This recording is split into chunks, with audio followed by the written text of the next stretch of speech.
আপনারা কিছুদিন আগে ফারুকি সাহেবের বুকের উপর উঠে ছুরি চালান নাই? নুরুল ইসলাম ফারুকি সাহেবের বুকে উঠে ছুরি চালাই নাই? আমি আপনাদেরকে হাদিস শোনাই। আমার নবী জুহাইনা গোত্রের মধ্যে সাহাবায়ে কেরামকে পাঠিয়েছেন জিহাদের জন্য।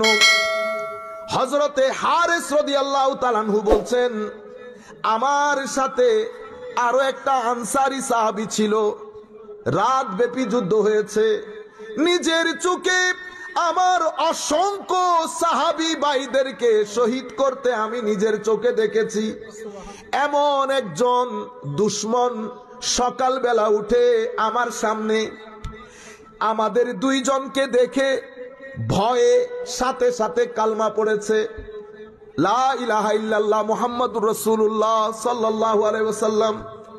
এই কলমা পড়ার পরে আমার আনসারী সাহাবী ভাই বলেছেন, আমি এই ব্যক্তির সাথে যুদ্ধ করব না, তাকে হত্যাও করব না। কেন? কারণ সে কালমা পড়ে ফেলেছে। হযরতে হারেস বলেন, না, আমি নিজের চোখে গত রাতে দেখেছি এই ব্যক্তি আমার কত ভাইকে শহীদ করেছে। সেই কালমা পড়ার পরেও হযরতে হারেস নিজের ইজতিহাদ করে নিজে তাকে হত্যা করেন। এই কথা সাহাবায়ে কেরাম জিতে মদিনা শরীফ আসার আগে আমার নবীর কানে চলে আসে।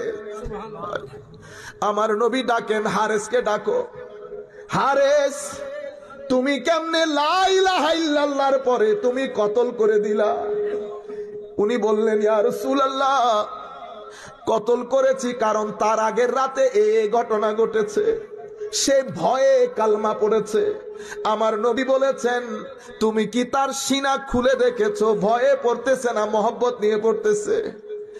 আমি বলতেছি, ইয়া রাসূলুল্লাহ, রাতে সে আমার অনেক ভাইকে হত্যা করেছে।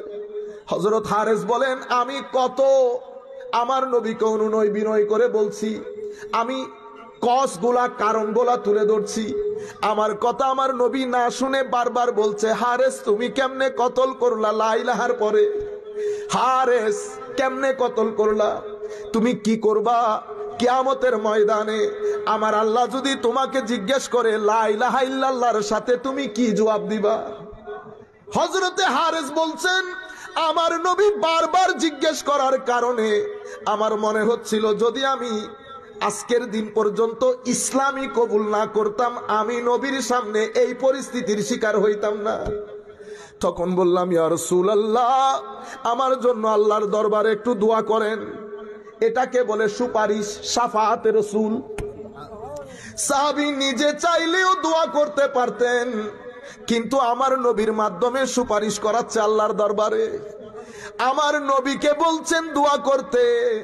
আমার নবী তখনও বলছে, কি বলবা? সেই যদি কিয়ামতের ময়দানে লা ইলাহা ইল্লাল্লাহ নিয়ে উঠে তুমি কি জবাব দিবা? তখনও আমার নবী ঘুরে ফিরে একই কথা বলছেন।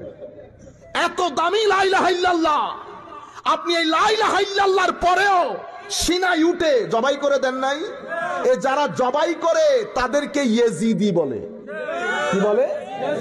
আমার সাথে আমাদের কোন ভাইয়ের কোন মার দাঙ্গা হাঙ্গামা আছে? কোনো কিছু নাই আমার ভাই, কোনো কিছুই নাই।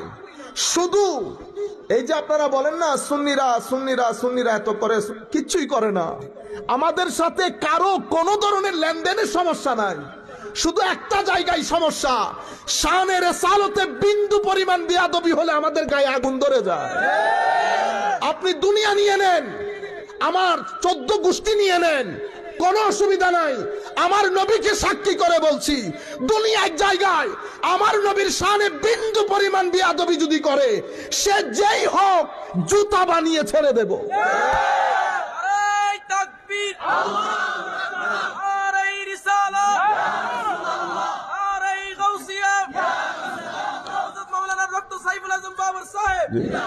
আরেকটা বিষয় মনে রাখবেন, আমরা অনেকেই বলি আমার ছেলে নামাজ পড়ে, আমার ছেলে নামাজ পড়ে। আমাদের মারাও চায়।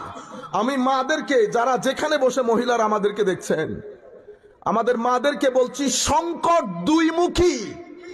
আপনি সংকটের প্রতি খেয়াল করতে হবে। কি সংকট? আমাদের একটা বড় সংকট হচ্ছে লা ইলাহা ইল্লাল্লাহর উপর আক্রমণ। সেটা কিসের? সেটা বিজ্ঞান এবং আধুনিকতা, এই দুই জিনিস একসাথে হয়ে আমাদের ছেলেদের ভিতরে তাদেরকে বুঝিয়ে ফেলেছে যে এই যুগে ধর্মের কোনো প্রয়োজন নাই। আল্লাহ বলে কেউ, আপনি ছেলেকে আপনাদের জায়গা থেকে শুধু শহরে পাঠিয়েছেন, কলেজে পাঠিয়েছেন, বিশ্ববিদ্যালয়ে পাঠিয়েছেন।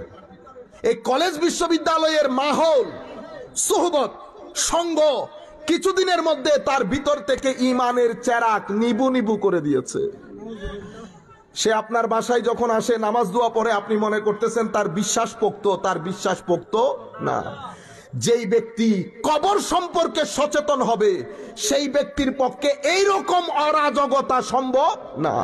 এরকম মিথ্যা, এরকম জুলম, এরকম প্রতারণা, এইরকম এই আন্দাজের জিন্দেগি সম্ভব হবে না যেই ব্যক্তি কবরকে বিন্দু পরিমাণ ধারণ করে।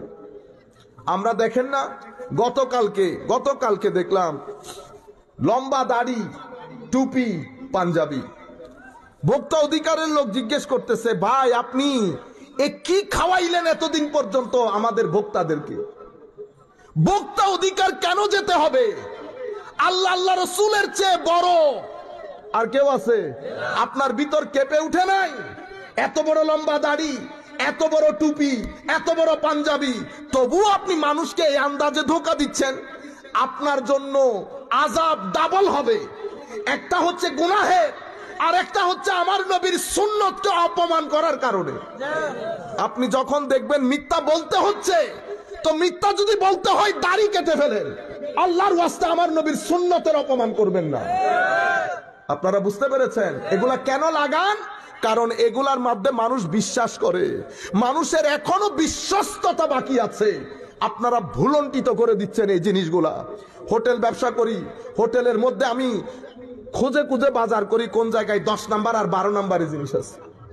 আমার নবী কি বলেছে জানেন? আমার নবী বলেছে, মান গাশানা ফালাইসা মিন্না।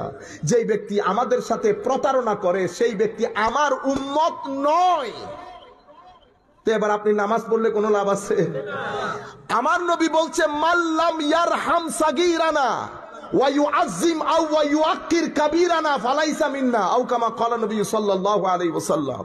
যেই ব্যক্তি বড়দেরকে সম্মান করে না, ছোটদেরকে স্নেহ করে না, সেই ব্যক্তি আমার উম্মত না। নামাজ দোয়া পড়ছেন না আপনি? কোলাই নিয়ে যাবেন নামাজ দোয়া। আমার নবী বলছেন সেই ব্যক্তির উপর আমার আল্লাহ নারাজ, রাসূলও নারাজ। কে? যার উপর তার মা বাবা নারাজ। তো আপনি মা বাবাকে এত কষ্ট দিয়ে নামাজও পড়ছেন, কাজ হয়েছে?